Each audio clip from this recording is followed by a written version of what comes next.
My name is Sergeant Amelia Vance, and at 29, I thought I'd already been through hell and back. I was wrong. My father, Senator Richard Vance, is one of the most powerful men in Washington, D.C. He taught me one rule for survival: image is everything. And a military daughter, at an age when she was supposed to be marrying some prestigious lawyer, choosing a mechanic in a dusty army town? That was an image he would never accept. On the day I married Leo, my parents didn't show up. Instead, I got a phone call. My mother's voice was as cold as steel. "Amelia, your father is busy. He said he will not sacrifice his entire political career over one of your impulsive decisions." They thought they could just cut me off, treat me like some embarrassment to be hidden away. But they didn't know who was sitting in the front row of my little chapel that day. The photograph I sent them afterward made them call me back, frantically, nonstop. But before I reveal what that photo showed, let me know where you're watching from, hit that like button, and subscribe to follow the rest of this story. The air inside the small post chapel in Fayetteville, North Carolina, smelled of old pine and quiet promises. Sunlight, stained amber and blue by the glass windows, cut through the gentle haze of dust motes dancing in the air. It was a humble place, a world away from the marble cathedrals of Washington, D.C., where my family conducted their lives like state dinners, formal, cold, and for public consumption only. But here, it was warm. Here, I was home. The pews weren't filled with politicians and their smiling, calculating wives. They were filled with my family, my real family. The men and women of the 82nd Airborne, their shoulders broad and proud in their dress uniforms. They were loud and unapologetically alive, their laughter echoing off the wooden rafters before the ceremony began. They were the ones who'd had my back in places that would make my father's fundraisers faint. They had earned their seats here. My parents' seats, in the front row, were empty. But that row wasn't entirely vacant. Next to the space reserved for my mother and father sat a man who, at first glance, seemed entirely out of place. He was older, perhaps in his early 60s, dressed in a simple tweed jacket and worn corduroy pants that spoke more of a university library than a military wedding. He was quiet, his hands resting on his lap, but he had an air of intelligence that was impossible to ignore. And then there were his eyes. When he looked up and caught my gaze, a gentle smile touching his lips, it sent a shiver down my spine. They were my father's eyes, the same sharp, intelligent blue. But where my father's held the cold glint of ambition, this man's held a deep, settled kindness. He was my guest of honor. He was the reason for everything that was about to happen. Just before the music started, my maid of honor, Lieutenant Davies, handed me my phone. "It's your mom," she whispered, her brow furrowed with concern. I nodded, my face a calm mask I'd perfected over 29 years. I stepped into the small, quiet vestry, the heavy oak door closing behind me, shutting out the warmth of the chapel. I answered. "Amelia." Her voice wasn't warm. It was never warm. It was steel. The kind of polished, cold steel you see in a surgeon's tray. There was no, "How are you?" No, "Are you happy?" No, "Congratulations on your wedding day." "Mother," I replied, my own voice even. A soldier's voice. "I'm calling to let you know that your father and I won't be able to make it," she said. It wasn't an apology. It was a statement of fact, delivered with the same emotional investment as a weather report. "He's incredibly busy. There's a vote on the transportation bill, and he can't afford to be seen out of town." I remained silent. I knew what was coming next. "He said," she continued, a slight edge to her voice now, "that he will not sacrifice his entire political career over one impulsive decision you've made." Impulsive. The word hung in the air between us, a carefully chosen weapon. At 29 years old, a sergeant in the U.S. Army who had led soldiers in combat, who had made life-and-death decisions under fire, I was still just a child making an impulsive choice in their eyes. Marrying Leo, a man with grease under his fingernails and more integrity in his little finger than my father had in his entire body, was not a strategic alliance. It was an embarrassment, a stain on the perfect family portrait. The writer Maya Angelou once said, "When someone shows you who they are, believe them the first time." I had given my parents hundreds of first times. This was simply the last. I understand, I said, and the two words were a blade, severing the final thread that connected us. I didn't wait for her reply. I ended the call. The party afterward was perfect. Not perfect in my parents' world. There were no string quartets or champagne fountains. It was perfect in my world. We held it in the backyard of our captain's house, under strings of fairy lights as the North Carolina sun began to set. The air was thick with the smoky, sweet smell of slow-cooked BBQ ribs. Kegs of local craft beer were sweating in ice-filled tubs. Leo, my husband, had his arm wrapped around my waist, his laughter the best music I'd ever heard. For a moment, I just soaked it in. This was real. This was mine. Then, I moved. "Captain Miller," I called out. My company commander, a good man with a booming laugh, came over. I pulled Leo close. Then, I walked over to my guest of honor.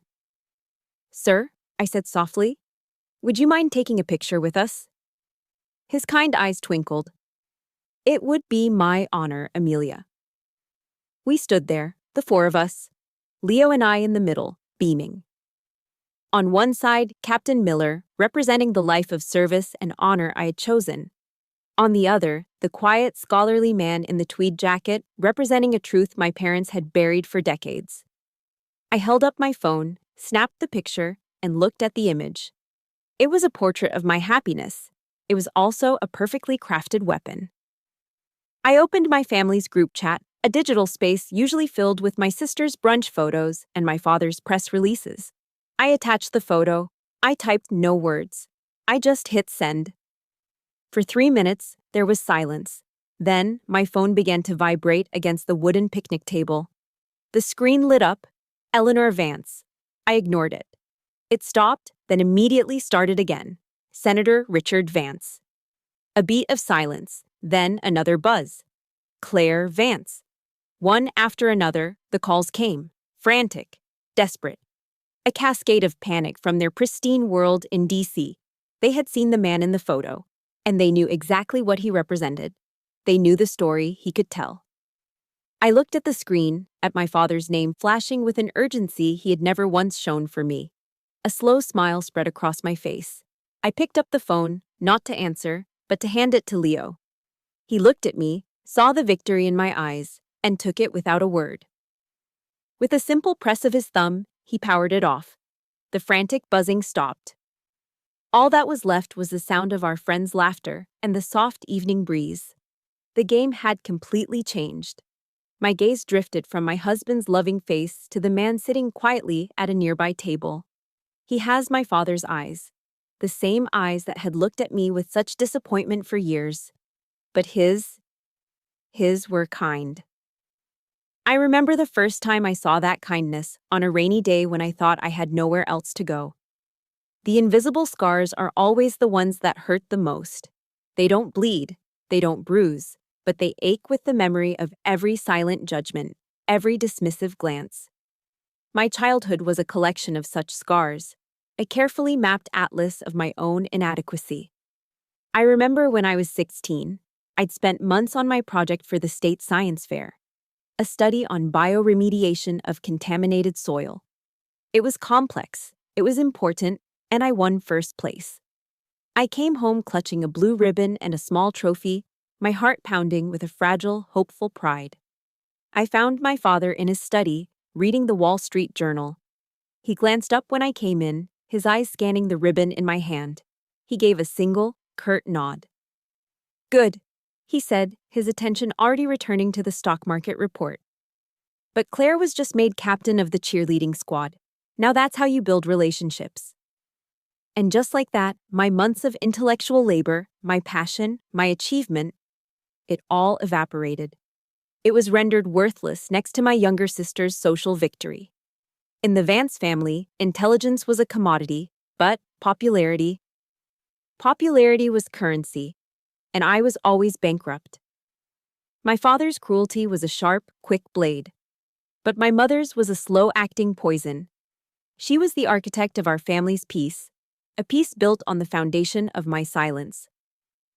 Some of my most vivid memories are of dinners at the Chevy Chase Club in Maryland. It was my father's preferred stage. Surrounded by manicured lawns and the hushed clinking of silverware on fine china, he would put me on trial. He'd grill me on current events, on foreign policy, on economic theory. It wasn't a discussion, it was an interrogation. The other families at nearby tables would smile politely, oblivious to the public execution taking place. If I answered correctly, he'd simply move on. But if I faltered, if I offered a differing opinion, he wouldn't raise his voice. He would just look at me. A cold, heavy stare of disappointment that pinned me to my chair, that made the lobster bisque taste like ash in my mouth. It was a public humiliation, designed to remind me of my place. One night, after a particularly brutal dinner, I followed my mother to her bedroom. I was 14, and tears were streaming down my face. "Why don't you ever say anything?" I choked out, the words raw with a pain I couldn't hold in any longer. "Why don't you ever defend me?" She was sitting at her vanity, removing her pearl necklace. She didn't look at me in the mirror. She just watched her own hands as they methodically unclasped the pearls. She sighed, a sound of profound weariness. "Amelia, don't make things more difficult than they need to be," she said, her voice soft but firm. "This family needs peace." Her peace. A peace I had to pay for with pieces of myself. I realized then that my mother wasn't a passive observer. She was a willing accomplice. Her silence wasn't weakness. It was a choice. She had chosen the pearls. She had chosen the status. She had chosen peace over her own daughter. The man from the wedding, the one with my father's eyes. I'd seen him once before, in a ghost of a memory. I was maybe 10 years old, exploring the dusty attic, and I'd found an old, leather-bound photo album. Tucked in the back was a picture I'd never seen.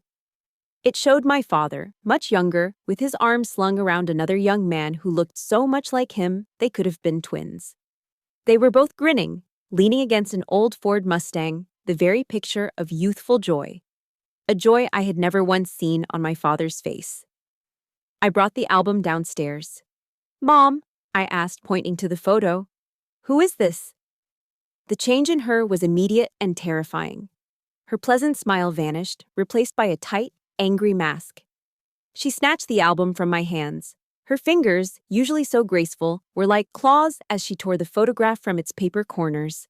She ripped it in half, then in half again, and dropped the pieces into the wastebasket. "We do not speak of this person," she said, her voice a low, dangerous hiss. "Ever." I never asked again, but the image of that smiling man was burned into my memory. The day I finally met him, I was 18.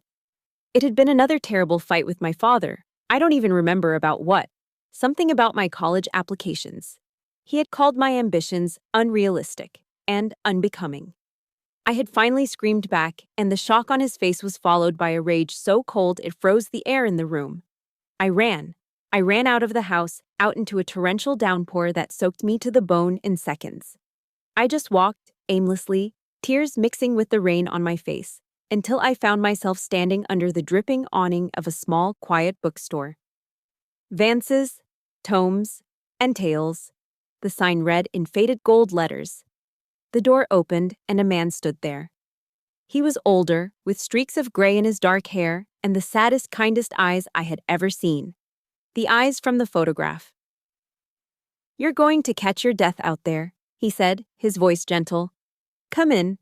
Let me make you some hot chocolate." I was so tired, so beaten down, that I didn't even hesitate.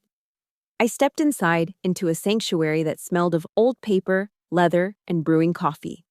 He didn't ask my name. He didn't ask why I was crying. He just handed me a warm mug, wrapped a thick wool blanket around my shoulders, and sat in an old armchair across from me. He just listened as the entire story of my lonely, gilded childhood poured out of me. He was Daniel Vance, my father's younger brother, my uncle, the man my family had tried to erase. He never once told me what to do. He just listened. Sitting there, in that haven smelling of old paper and rain, I realized I had a choice. I didn't have to live in their cold, perfect house forever. But what would a life of my own even look like? And where would I even begin? family isn't always blood. Sometimes it's a quiet bookstore in a historic Virginia town that smells of aging paper and cedar. Sometimes it's the person who sees the exhaustion in your eyes and doesn't try to fix you. For me, it was both. And it began with my uncle, Daniel Vance. After that first rainy night, his bookstore became my secret sanctuary. Whenever I could get away from the suffocating perfection of my life in DC, I would drive the 2 hours to his small town. I'd spend afternoons tucked away in a worn leather armchair, reading poetry while he worked. He never pushed me to talk about my father. In fact, he rarely mentioned his brother's name. Instead, he taught me things my father never did. He taught me how to listen. Not just to wait for my turn to speak, but to truly hear. He taught me how to debate an idea with respect, how to disagree without being disagreeable. My father saw differing opinions as a threat. Daniel saw them as an opportunity to learn. We'd argue about everything from fiscal policy to the novels of Faulkner, and at the end of it, he would always smile and say, "You have a remarkable mind, Amelia." No one had ever said that to me before. In my father's house, my mind was a tool for performance. Here, it was something to be valued for its own sake. Sometimes for lunch, he would walk to the deli next door and bring back 2 pot roast sandwiches, overflowing with tender beef and caramelized onions on thick, crusty bread. We'd eat them right there, amongst the stacks of books, a simple meal that felt more like home than any of the catered dinners of my childhood. That bookstore wasn't just a place of refuge, it was where I began to rebuild myself. It was also where I met Leo. My beat-up 10-year-old Honda finally gave out one summer afternoon, rattling to a stop just a block from Daniel's store. I called him, frustrated and near tears, and he said, "Don't worry, I know a guy." 20 minutes later, a tow truck pulled up and Leo stepped out. He wasn't what I expected. He wasn't some slick, handsome lawyer my father would have approved of. He was tall and lean, with kind eyes and hands stained with the honest grit of his work. There was a quiet confidence about him, a stillness. He didn't just fix the car. As he worked, he noticed the dark circles under my eyes, the slight tremor in my hands from the constant stress. He looked up from the engine and said, "You look like you're carrying the world on your shoulders." It was such a simple, direct observation. No judgment, no pity, just a fact. And for some reason, it made me want to cry. He didn't try to solve my problems. He didn't offer advice. He just saw me. Our first date wasn't at a fancy restaurant with a wine list and valet parking. He invited me to his garage. It was a cavernous space that smelled of motor oil, metal, and potential. In the corner, next to a half-finished engine block, was an old charcoal grill. He handed me a cold beer, and we grilled hamburgers while he told me about his passion. He wasn't just a mechanic who fixed broken things. He was an inventor, an artist who worked in steel. He talked about his dream of building affordable, environmentally friendly engines, his eyes lighting up with a fire I found captivating. For the first time, I was with a man who wasn't trying to impress me with his power or his connections. He was impressing me with his purpose. That night, sitting on overturned milk crates in a garage, eating a perfectly charred hamburger, I felt more seen and more valued than I ever had in my father's marble-floored mansion. This man wasn't trying to fix me. He was just patiently, quietly, being with me. And in his presence, I found I could finally start to heal myself. One evening, a few years later, after Leo and I had become serious, I was at the bookstore with Daniel. It was late, and a soft rain was tapping against the windows. I finally asked him the question I had held back for so long. "Why did they cut you out, Daniel? Why did Dad erase you?" He was quiet for a long time, staring out at the rain-slicked street. He looked older in that moment, the sadness in his eyes more pronounced. "Your father and I started a real estate development company together, a long, long time ago," he began, his voice low. "We were young, ambitious. Richard was the face of the operation, charming, ruthless. I was the numbers guy, the strategist. We were a good team." He paused, taking a slow sip of his tea. Then an opportunity came up, a big one. A zoning deal that would make us rich beyond our wildest dreams. But it was dirty. It involved pressuring a lot of small landowners, using political leverage that was unethical, to say the least. It required us to become the kind of men we'd always sworn we wouldn't be. He looked at me then, his gaze steady and clear. I said no. I told him I couldn't do it, that it wasn't right. I tried to convince him to walk away. But Richard, he saw it as his one shot. He told me I was weak, sentimental. He said I was holding him back. The story came out in a quiet, measured tone, free of bitterness, full of a deep, ancient sorrow. So, he made a choice.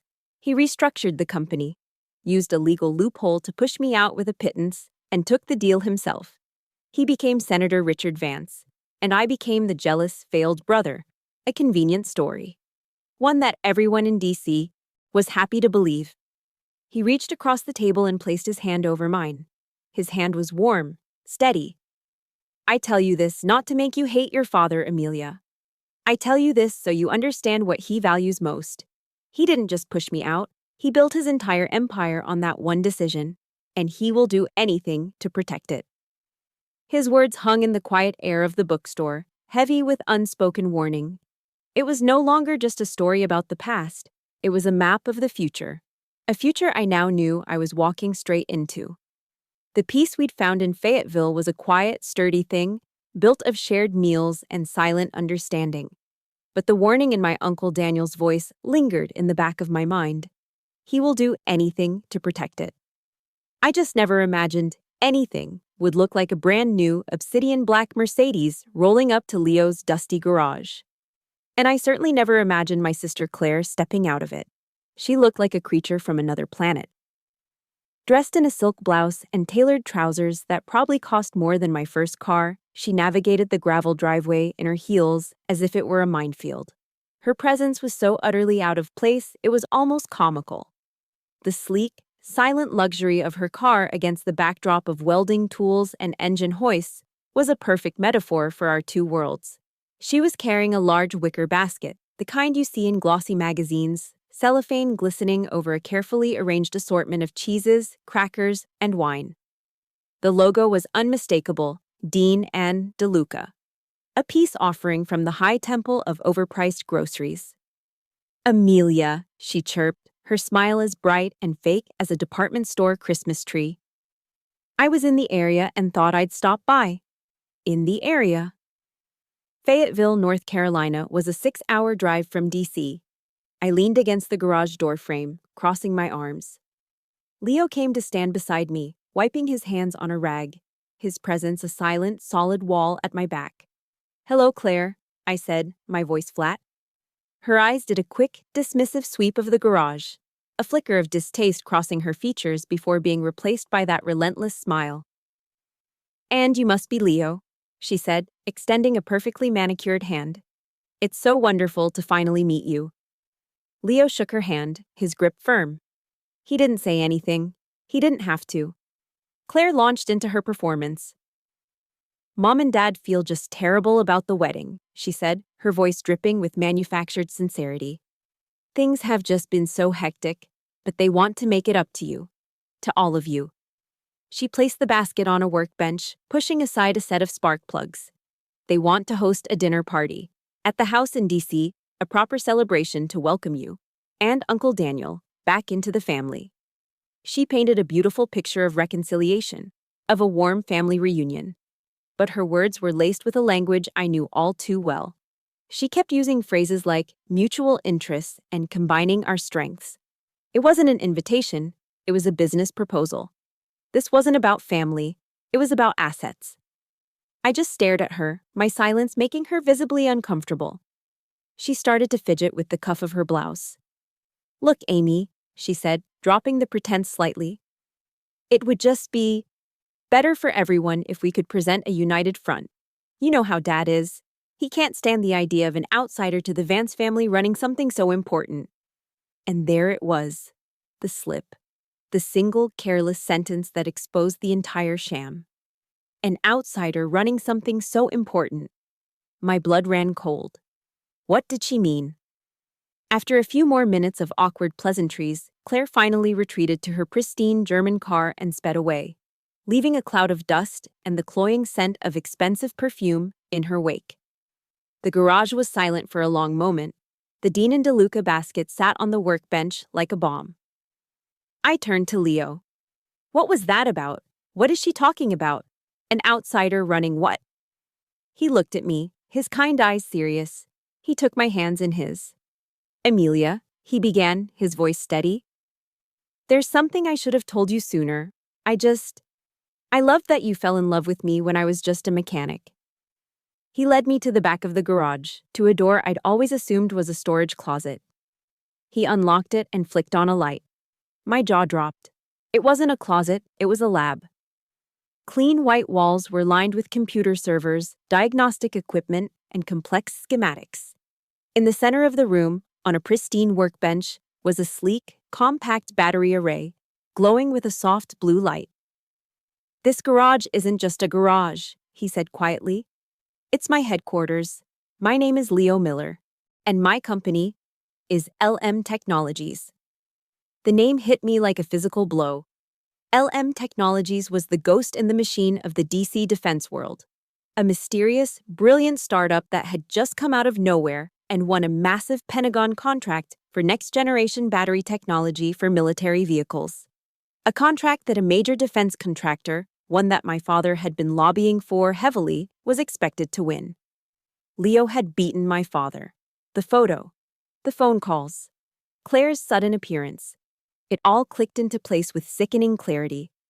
They didn't care about Daniel. They didn't care about me. They wanted him. My father couldn't beat Leo, so he was trying to absorb him, to control him. I wasn't shocked that Leo was successful.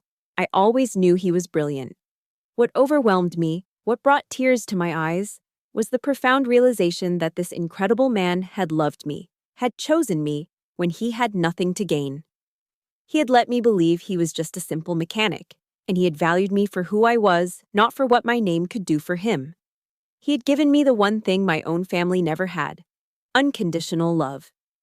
The dinner invitation wasn't an olive branch, it was a trap. It was a hostile takeover bid, and I was supposed to be the leverage. I looked at Leo, at this good, strong man who was my husband, my partner, my true family.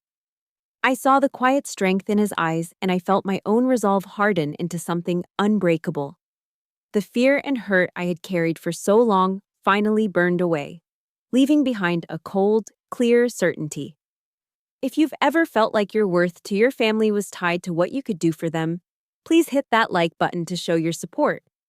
And in the comments below, just type the words, "I understand," because I need to know I'm not alone in this fight. I took a deep breath, the smell of oil and steel filling my lungs. It was the smell of my real life, my real home. "I'm going," I said, my voice quiet but firm. But not to reconcile. I looked him straight in the eyes. I'm going to end it. Walking into my childhood home in Georgetown was like stepping onto a perfectly preserved movie set. Everything was exactly as I remembered. The gleaming hardwood floors, the impossibly high ceilings, the suffocating silence that clung to the air like dust. Every surface was polished to a mirror shine. Every flower arrangement was flawless. Every object was placed with architectural precision. It was a beautiful house. It had never been a home. My father, Senator Richard Vance, greeted us at the door, his face arranged into a mask of paternal warmth that didn't quite reach his eyes. My mother, Eleanor, stood beside him, a perfect hostess in a cashmere dress, her signature pearls gleaming at her throat. "Amelia, darling," she exclaimed, air-kissing the space beside my cheek. The performance began immediately. My father clapped Leo on the shoulder with a familiarity that was nauseating. "Leo, my boy, it's a pleasure. I've been hearing great things about your hidden talents." The word hidden was laced with a subtle condescension, as if Leo had been a clever trick he'd only just discovered. Then he turned to Daniel, the brother he had financially ruined and socially exiled for over 30 years. He smiled, a wide politician's smile. "Daniel, it's been too long. Welcome home." He said it as if they had simply lost touch, as if Daniel had been on a long vacation instead of living in forced obscurity.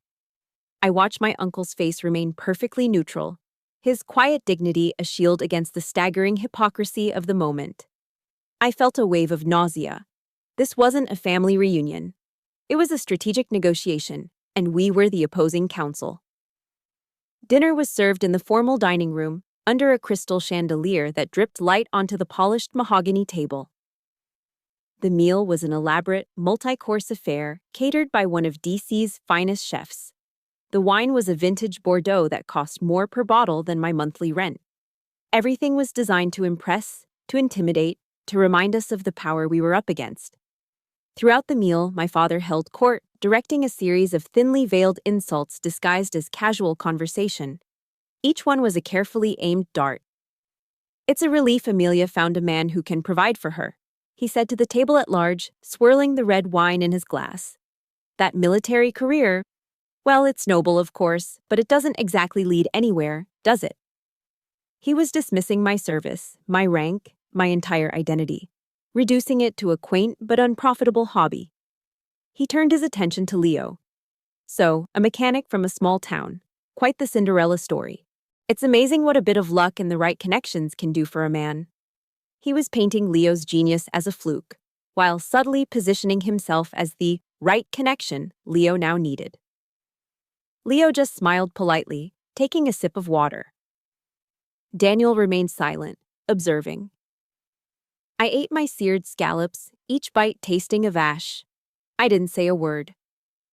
I just watched my father, my eyes narrowed, cataloging every lie, every manipulation. I was a soldier on reconnaissance, mapping the enemy's position before the battle began. After dinner, my father led the men into his study. "Let's talk business," he said with a booming, false cheer.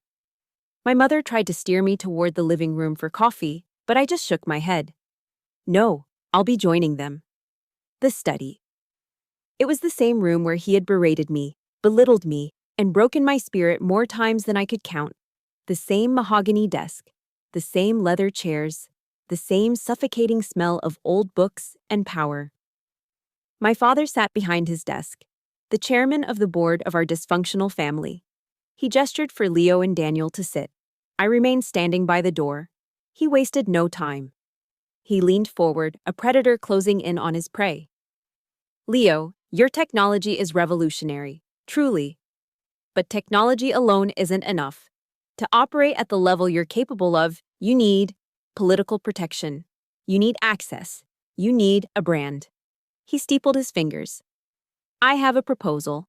Merge LM Technologies with a subsidiary of a much larger defense contractor that I have a significant stake in. You'll maintain creative control, of course, but you'll have the full weight of our political capital behind you. You have the tech, I have the power. Together, we'd be an unbeatable team." There it was. The entire reason for this elaborate charade, the acquisition, the hostile takeover. I watched Leo. He didn't look intimidated. He looked calm, centered.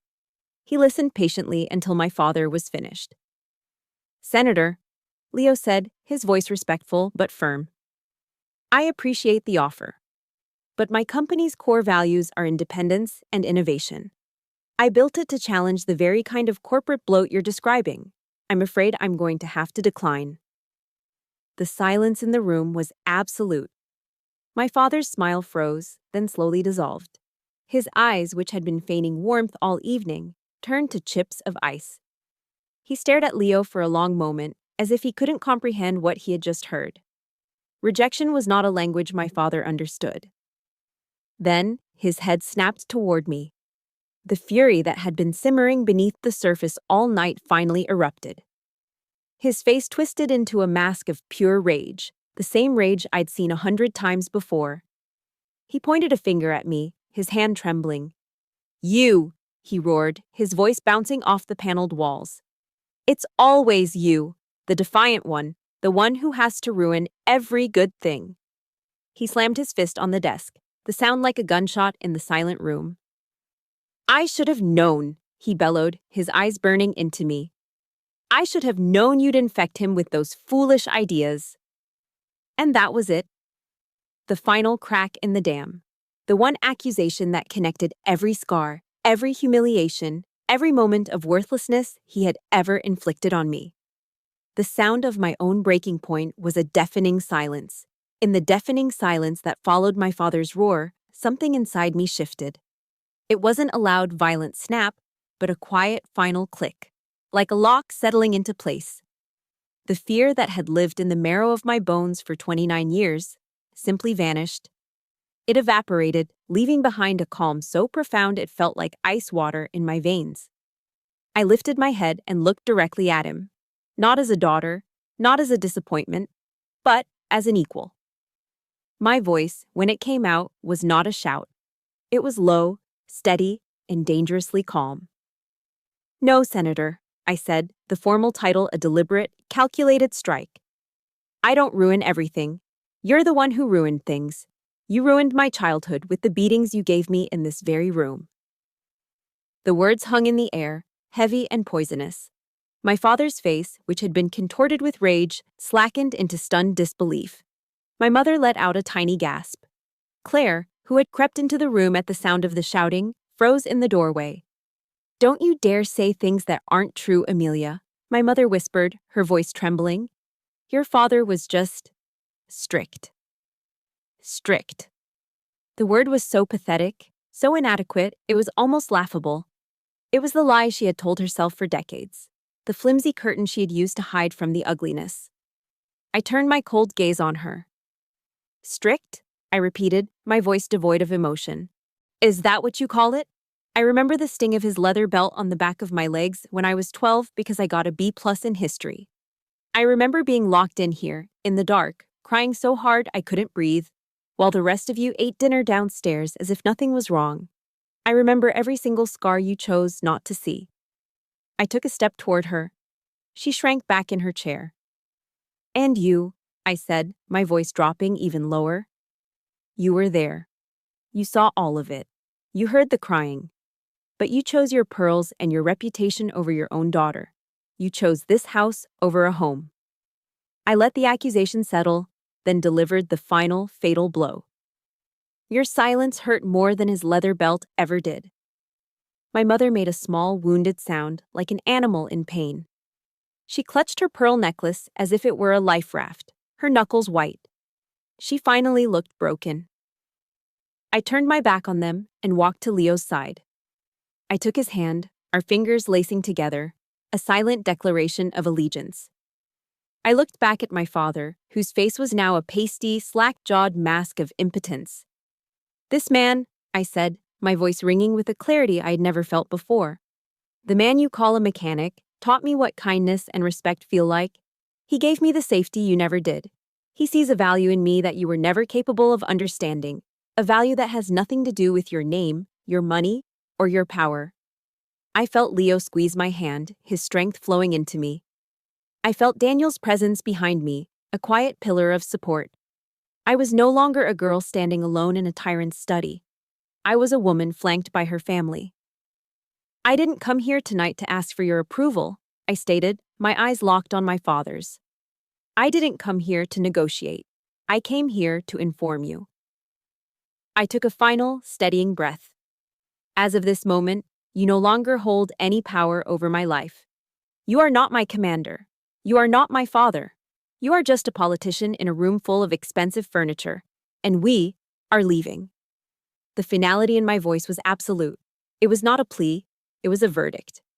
Without another word, I turned. Leo and Daniel turned with me. We walked, three abreast, toward the door. We didn't look back. I could feel the chaos erupting in the silence behind us. I could sense Claire, frozen in the doorway, her perfect world crumbling around her. I could hear the faint sound of my mother beginning to sob, a hollow, empty sound. I could feel the crushing weight of my father's impotent rage as he watched his power, his control, his entire narrative walk out of his life forever. For the first time, Senator Richard Vance was utterly, completely powerless. We walked through the grand foyer, past the flawless flower arrangements and the polished mirrors reflecting our unified retreat. Leo opened the heavy front door, and a gust of cool night air washed over us, cleansing. It felt like my first breath of free air. We didn't run. We walked with a calm, deliberate pace down the stone steps and onto the quiet Georgetown street. We didn't say a word until we reached our car. Behind us, the heavy oak door of the Vance house slammed shut. The sound echoed in the night, sharp and final. It wasn't just the closing of a door, it was the closing of a tomb, the end of a dark, suffocating chapter of my life. The soldier was finally, truly, on her way home. The drive back to Fayetteville from D.C. was the quietest 6 hours of my life. I didn't feel triumphant. I didn't feel angry anymore. I just felt empty. It was the hollow, aching emptiness of a battlefield after the war is over. The fight for my own soul had been won, but the cost was the final, complete amputation of my own family. It was a necessary surgery, but it still left a phantom limb that ached. When we got home, the first thing I did was take out my phone. I scrolled to my mother's contact. Her picture, a professionally taken photo of her and my father smiling at a charity gala, stared back at me. I pressed block number. I did the same for my father. It wasn't an act of anger. It was an act of sanitation, of cleaning a wound to prevent infection. It was the building of a wall, a high, steel wall. My silence was the mortar holding it together. I was no longer a player in their game. We fell back into our life in Fayetteville. The quiet rhythm of it was a balm to my raw nerves. Early morning runs, the smell of coffee brewing, the familiar hum and clank from Leo's garage. This was real. The life we were building, brick by brick, was founded on respect and honesty, not on image and power. For the first time, I felt a sense of peace that was real, not one that had been purchased with my silence. But the aftershocks of the explosion in D.C. were beginning to ripple outward. A few weeks later, I was scrolling through the news on my laptop and saw a headline in Politico. Senator Vance's influence wanes as Pentagon favors tech upstart. The article detailed how my father had failed to secure the lucrative battery contract for his preferred defense giant. It mentioned, in passing, that the contract had gone to a small, agile firm called LM Technologies. The political analysts were buzzing, questioning if the senator was losing his touch. His donors were getting nervous. I felt a grim satisfaction. I hadn't fired a shot. My father's empire was beginning to crack under the weight of its own arrogance. He had tried to acquire the future, and when he failed, the future simply passed him by. The consequences weren't just political. They hit closer to home in a way I hadn't anticipated. One afternoon, my phone rang. It was a number I didn't recognize, so I let it go to voicemail. A few seconds later, a text popped up. "Amy, please pick up. It's me. Claire." With a heavy sigh, I called her back. The voice on the other end was not the chirpy, condescending tone of my sister. It was the ragged, desperate sob of a girl whose entire world had just been shattered. "He called it off," she wailed, without any preamble. "Jonathan's family. They called off the engagement." Jonathan was Claire's fiancé, the heir to a hotel fortune. Their wedding was supposed to be the social event of the season, the ultimate merger of two powerful DC dynasties. His father said that our family's long-term stability was in question, she cried. "It's because of Dad losing that contract. I know it is. And it's all your fault. You ruined everything." There it was, the blame. Even in her despair, her first instinct was to make me the villain. The old Amelia would have absorbed that guilt. The old Amelia would have apologized. The new Amelia just listened. I let her cry it out. I let her vent all her anger and fear and frustration. I didn't defend myself. I didn't argue. I just stayed on the line, a silent, steady presence. There was no joy in her suffering. I wasn't reveling in her pain. Seeing my sister, the golden child who had always floated through life on a cloud of privilege, so utterly broken, it just made me sad. Sad for the hollow life she had been raised to value. When her sobs finally subsided into shuddering breaths, I spoke. My voice was gentle, but firm. "Claire," I said, "I'm sorry you're hurting." She was quiet for a moment, probably shocked that I wasn't yelling back. "I can't fix this for you," I continued. "I can't talk to Jonathan's family. And I won't talk to Mom and Dad to try and smooth things over. That life, that world, it's not mine anymore. So you're just going to do nothing, she asked, her voice thick with disbelief. No, I'm not going to do nothing. If you want to build a life of your own, a real one, I'll help you. I'll help you write a resume. I can make some calls, help you find a real job, a place of your own. I can help you learn how to stand on your own 2 feet. I paused, letting the offer sink in. Then I drew the line, the boundary that I knew was essential for my own survival. But I will not come back to that house, and I will not engage with mom and dad. That is my boundary, non-negotiable. Have you ever had to set a difficult boundary with a family member to protect your own peace? It's one of the hardest and most important things we can do. If you get it, if you support this decision, please give this a like. And in the comments, just write 2 simple words. Good for her. I'd love to see that wave of support. Claire was silent on the other end of the line. I could almost hear the gears turning in her head as she tried to process an offer that wasn't based on manipulation or mutual gain, but on genuine, conditional support. I have to go, Claire, I said finally. The offer stands. You know how to reach me. I hung up the phone. I hadn't punished her. I hadn't gloated. I had used my power not as a weapon, but as a tool to build a bridge she could choose to cross, but one that stopped firmly at the edge of my own hard-won peace. I had drawn my line in the sand. But as I sat there, I started to realize that the consequences of that night were bigger than just our family. The cracks were starting to show on the outside, for the whole world to see. They say that a house built on a rotten foundation will eventually collapse under its own weight. I didn't have to push it. I didn't have to light a match. I just had to step away and wait for the laws of physics to do their work. The first tremor came about a month after the dinner party. It arrived not as a dramatic confrontation, but as a headline on the front page of the Washington Post website. I was drinking my morning coffee when Leo slid his laptop across our small kitchen table. You should see this, he said quietly. The headline was stark: The Senator's Original Sin. How Richard Vance Built an Empire on a Foundation of Betrayal. It was a meticulously researched piece of investigative journalism, the kind that wins Pulitzer Prizes. A reporter had spent months digging into my father's early business dealings. The article laid out in excruciating detail the story of the unethical zoning deal. It had names, dates, and copies of old legal documents. It told the story of how a brilliant, ruthless young developer named Richard Vance had used illicit political pressure and a series of shell corporations to force his own younger brother, Daniel Vance, out of their shared company, leaving him with virtually nothing. The story was all there. My Uncle Daniel's story. The one he had told me on that rainy night in his bookstore. The article never mentioned my name. It never mentioned our family dinner. It didn't have to. It was simply the truth, finally brought into the light.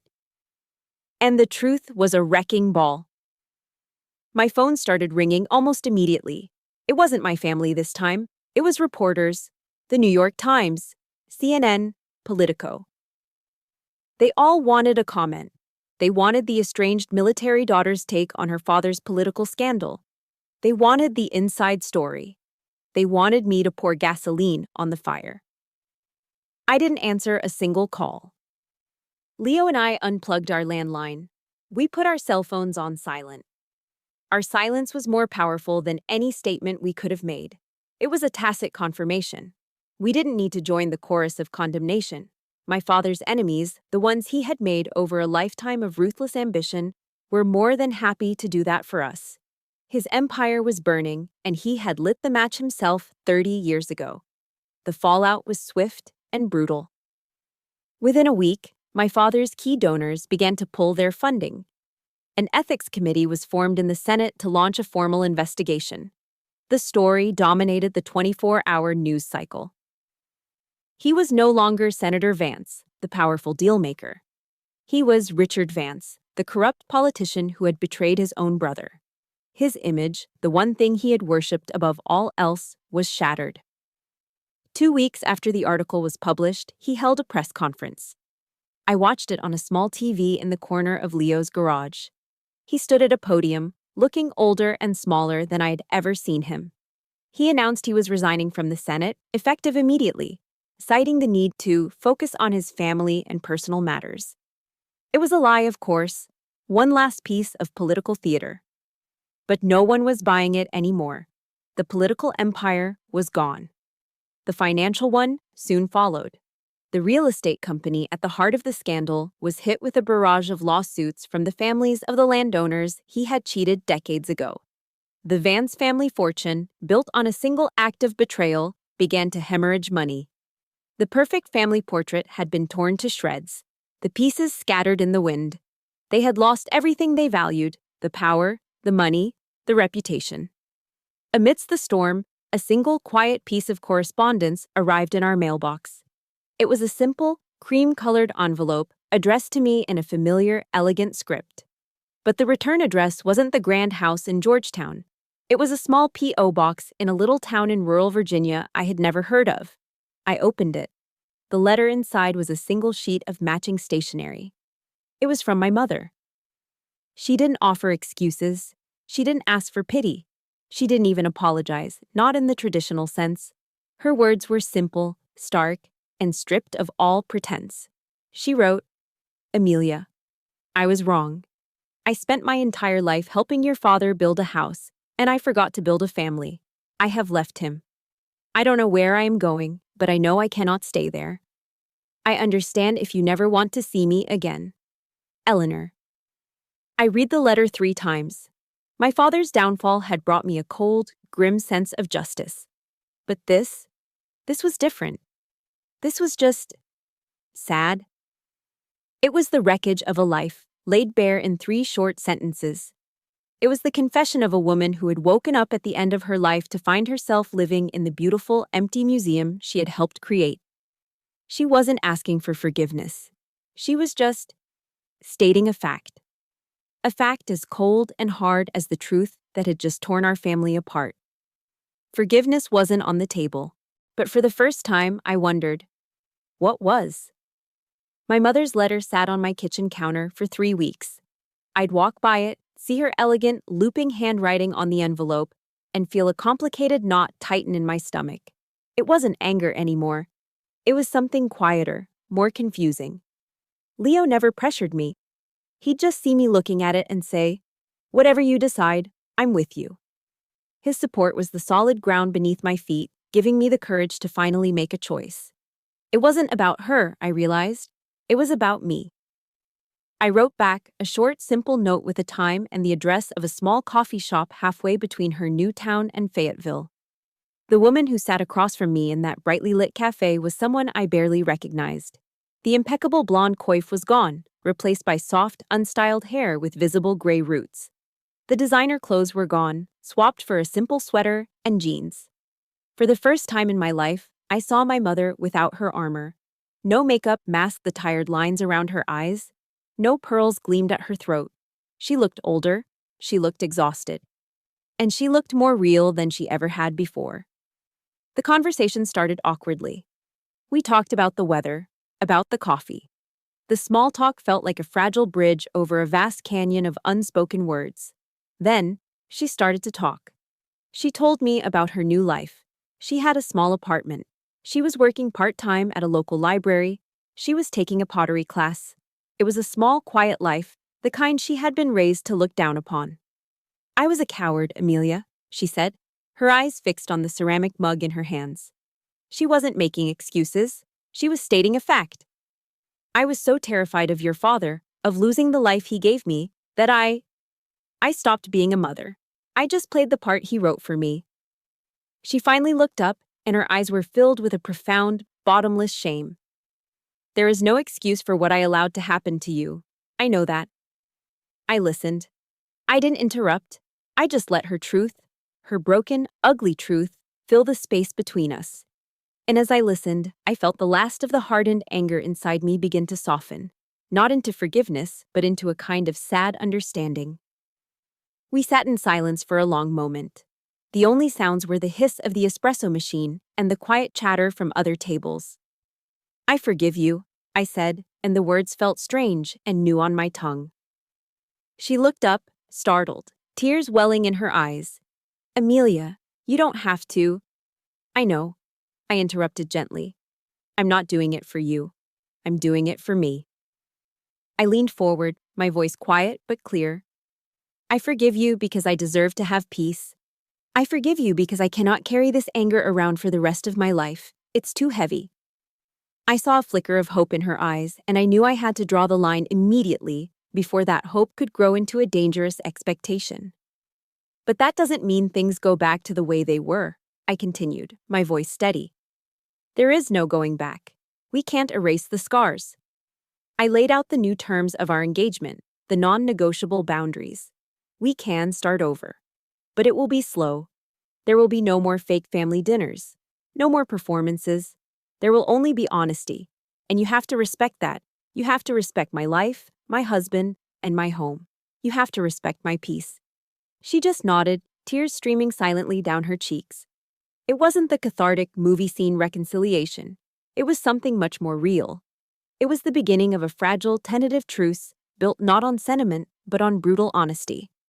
A new foundation, on cleared ground. After another moment of silence, she asked the question I knew was coming. Her voice was barely a whisper. And your father? I didn't have to think about the answer. The decision had already been made, long ago, in the cold silence of his study. I shook my head slowly. I have nothing to say to him, I said. The words were not born of hatred, but of a quiet, final acceptance. I hope he finds some kind of peace for himself one day, but I will not be the one to bring it to him. That door was closed, locked. The key melted down. It was the healthiest, most necessary decision of my life. I was no longer waiting for the father I wished I had. I was accepting the one I got and choosing to walk away. Driving away from the coffee shop, I didn't feel sadness or anger, just quiet. I had closed a door on my father and opened a new, fragile one with my mother. But the most important door was the one in front of me, the one leading back to Leo. To the life we were building. A life not based on the past I had survived, but on the future I was choosing to create. The sunrises in Fayetteville are different from the ones in D.C. In Washington, the sun seems to fight its way through a haze of ambition and concrete. Here, it just arrives. It spills golden and warm over the pine trees, promising nothing more than a new day. And for the first time in my life, that's all I need. It's been 5 years since that dinner, 5 years of quiet, steady, beautiful life. I'm still a sergeant in the Army, but something has changed. I no longer wear the uniform as armor to hide myself from the world. I wear it with a simple, quiet pride. It's a part of who I am, not an escape from who I was. Our house isn't a mansion. It's a modest, rambling ranch with a big backyard, usually littered with Leo's half-finished projects and our son's toys. Our son. His name is Sam. He has Leo's kind eyes and my stubborn chin. Our home is loud. It's filled with the sound of a 4-year-old's questions, with the banging of pots and pans, with open debate and easy laughter. It is perfectly imperfect. It is safe. Just last week, I was helping Sam build a complex Lego spaceship. He was getting frustrated, trying to force a piece where it didn't belong. The plastic brick wouldn't click into place, and he let out an angry little growl, his small face clouding over. He balled his fist and was about to smash the whole thing to pieces. "It's stupid," he yelled. In that moment, a ghost of a memory flickered through me. The memory of a cold stare, of a father's heavy sigh of disappointment, of the feeling of being fundamentally wrong. The old programming, the cycle of impatience and punishment was right there, waiting. But a cycle is only a cycle until someone is brave enough to break it. I knelt down on the carpet, getting on his level. I didn't grab the toy. I didn't tell him to stop being difficult. I just looked him in the eyes. "It's not stupid, buddy," I said, my voice soft. "It's just tricky. It's okay to get frustrated. Let's take a look together. We can figure it out.